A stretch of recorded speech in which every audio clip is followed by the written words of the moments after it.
Alright, this is going to be a little bit of a different build compared to the other ones that are on my channel. I'm just making an outdoor patio sign for our brewery. And I had this 2x4 by 3/16 wall rectangular tubing kind of laying around, and figured I'd use up some of this stuff. It's pretty heavy duty. These are 12-foot chunks, so it's for sure heavy, but figured I'd just get everything cut up, do these mitered weld joints. That way everything would be nice and enclosed. So just grind down the weld surfaces and get them all beveled. That way I can get some pretty decent beads in there. And one of the challenges on this was just, you know, it's relatively tall. I think it was just over 6 foot tall. The entire sign was, so my table's only 3 foot wide by, I think, 4 foot. So moving this thing around after it got welded up was a bit of a challenge, but wasn't too terrible. So as you can see here, I got the main frame or the arch of it pretty much figured out here, and now I just need to maneuver it around and weld on everything. Alright, this is some 3/8 inch thick stainless steel plate. I had this for another job, but figured I'd use it up. It'd be good for these mounting pads of the sign, as you'll see here in just a little bit.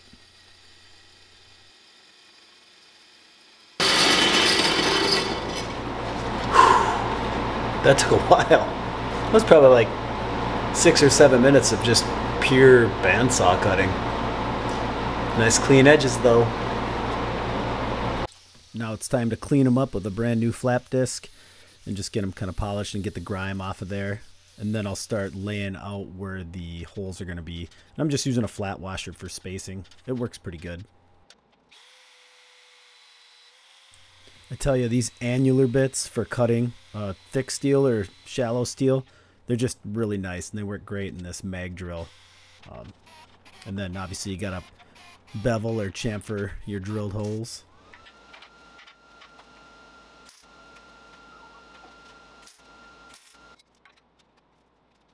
Now I'm clamping this big, large aluminum block to the foot or the pad, just because while I'm sitting here MIG welding it, I'm going to be putting in quite a bit of heat, and I just want them to avoid warpage as best I can. So a big, thick heat sink like this works great.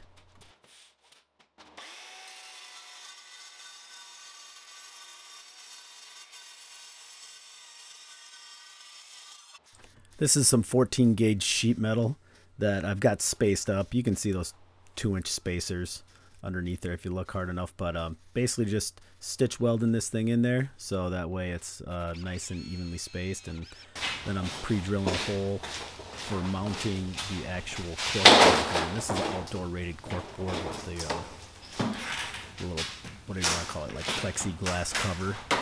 So once I got that in there, then I just drilled all the other 4 holes, and then this thing's ready to be kind of secured with this bottom brace. I'll get that welded in as well, and then really it's going onto the roof after that.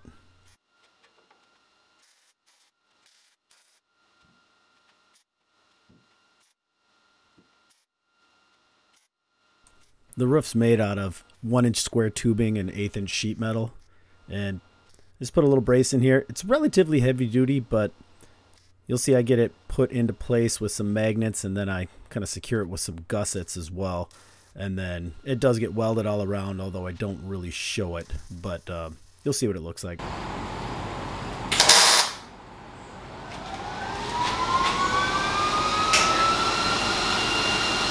What's up, Oliver?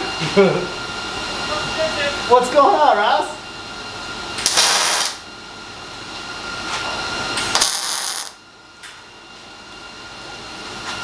That was my neighbor down the alley, and his dog was coming into the garage, so figured I'd stop real quick and say what's up to those guys. Have a quick beer.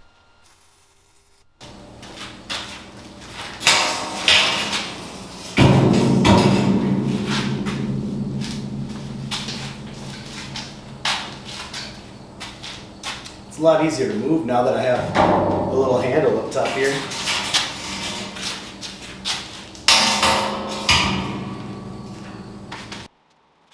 If I had to guess, I'd say that thing weighs right around 150 pounds as is.